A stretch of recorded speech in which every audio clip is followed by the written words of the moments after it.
Good morning students. Industrial sociology में हम पढ़ रहे हैं नवीनीकरण का समायोजन, एडजस्टमेंट ऑफ इनोवेशन। नवीनीकरण देश के आर्थिक विकास तथा औद्योगिक प्रगति के लिए आवश्यक है।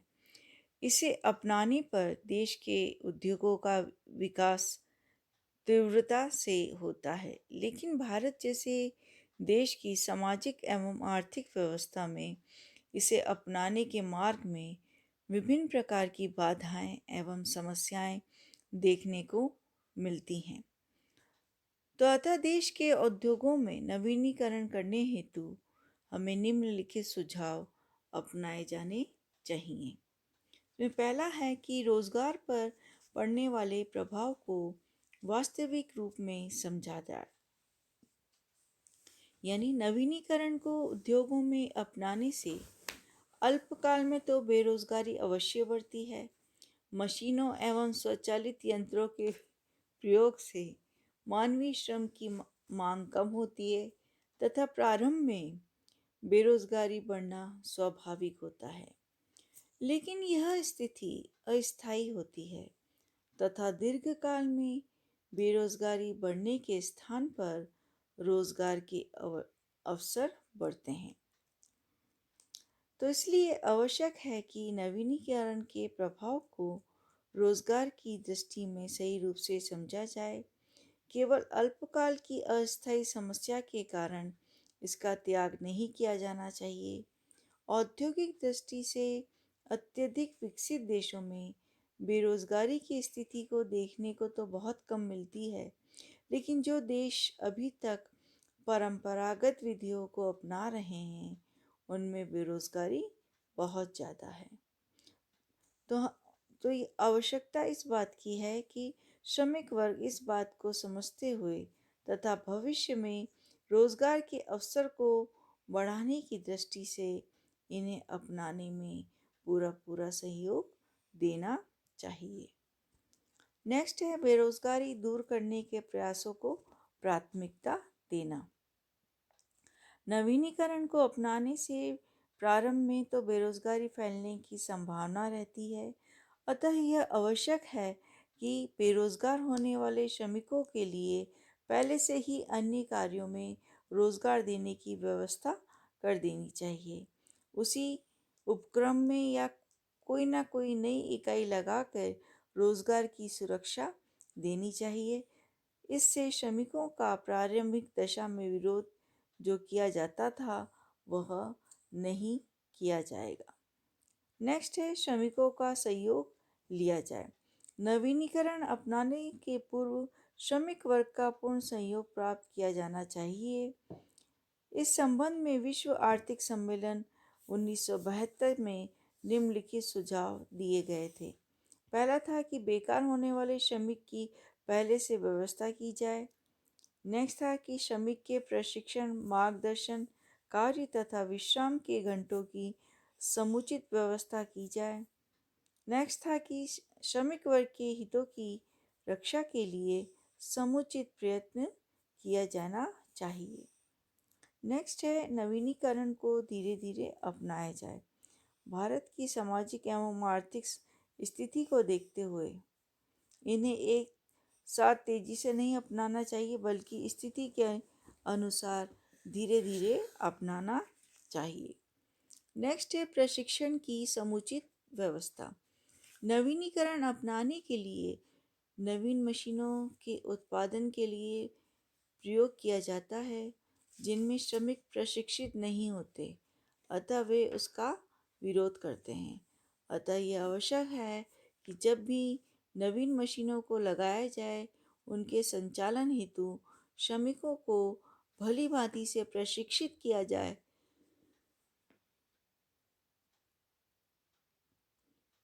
प्रशिक्षण से कार्य में रुचि बढ़ जाती है। नेक्स्ट है लाभ का समान वितरण। नवीनीकरण अपनाने से जो लाभ बढ़ते हैं उनमें श्रमिकों को भी उचित भाग दिया जाना चाहिए। श्रमिकों को यह अनुभव किया जाना चाहिए कि उनका शोषण यह अनुभव नहीं होना चाहिए कि उनका शोषण किया जा रहा है। उनके वेतन एवं मजदूरी में उत्पादकता वृद्धि के अनुसार वृद्धि की जानी चाहिए। नेक्स्ट है प्रबंध में भागीदारी। उद्योग के प्रबंध में श्रमिकों को भी भागीदार बनाया जाना चाहिए। श्रमिकों के प्रतिनिधियों को संचालक मंडल में प्रतिनिधित्व दिया जाना चाहिए तथा नवीनीकरण की योजनाओं को अपनाने से पूर्व श्रमिक वर्ग की सहमति ली जानी चाहिए। श्रमिक वर्ग का सहयोग एवं समर्थन मिलने पर नवीन पद्धतियों को सुविधा के रूप से कार्यान्वित किया जा सकता है। नेक्स्ट है विकास कोष का निर्माण।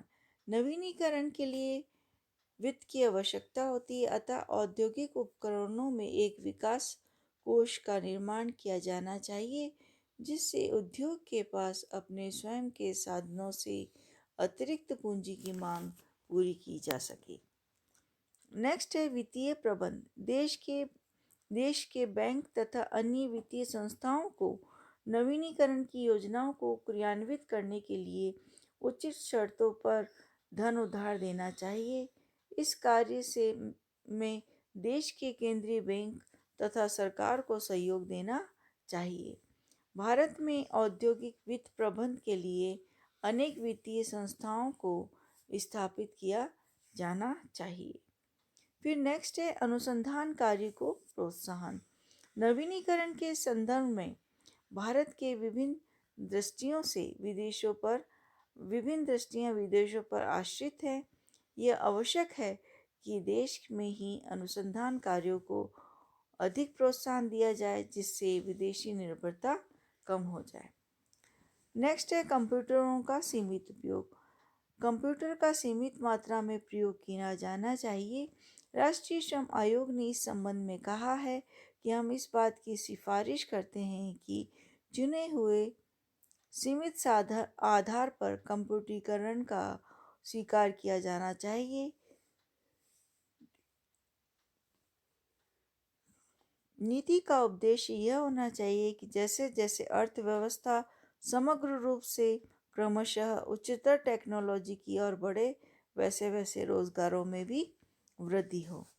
तो इस समिति ने यह सुझाव दिया है कि कंप्यूटर अपनाने के लिए कर्मचारियों को पूर्व सहमति ली जानी चाहिए तथा इसे अपनाने के पूर्व संपूर्ण अर्थव्यवस्था के प्रसंग में इसके प्रभावों को विस्तारपूर्वक आवश्यक अध्ययन कर लेना चाहिए। नेक्स्ट है कार्य की दशाओं में सुधार। नवीनीकरण को अपनाने में उत्पादन की मशीनों एवं पद्धतियों में सुधार किया जाता है जिनसे श्रमिक का कार्यभार बढ़ता है। मशीन की निरंतरता एवं निश्चित विधि में ही प्रयोग करना होता है जिससे उसका कार्य नीरस हो जाता है। अतः इसके लिए कार्य की दशाओं में तथा विश्राम काल में आवश्यक परिवर्तन करने चाहिए जिसको श्रमिक को कार्य करने में संतोष का अनुभव हो। नेक्स्ट है सरकार द्वारा सहयोग। सरकार को नवीनीकरण के संबंध में अपना पूरा सहयोग देना चाहिए। सरकार को विज्ञान एवं तकनीकी ज्ञान के प्रवर्तन में वित्तीय सहायता, विदेशी मुद्रा का प्रबंध आदि करके आवश्यक सहयोग देना चाहिए। जो उद्योग इस कार्य में विशेष रुचि ले रहे हैं, सरकार को उन्हें विशेष सुविधाएं देके प्रोत्साहन देना चाहिए। तो इस तरह से हम देखते हैं कि देश के आर्थिक एवं सामाजिक विकास के लिए उद्योगों में नवीनीकरण अपनाना अत्यंत आवश्यक है। इससे श्रमिक एवं उद्योगपति दोनों का ही सहयोग आवश्यक है। यह कार्य बिना किसी सहयोग के, बिना किसी कष्ट के होना चाहिए। Thanks. Have a nice day.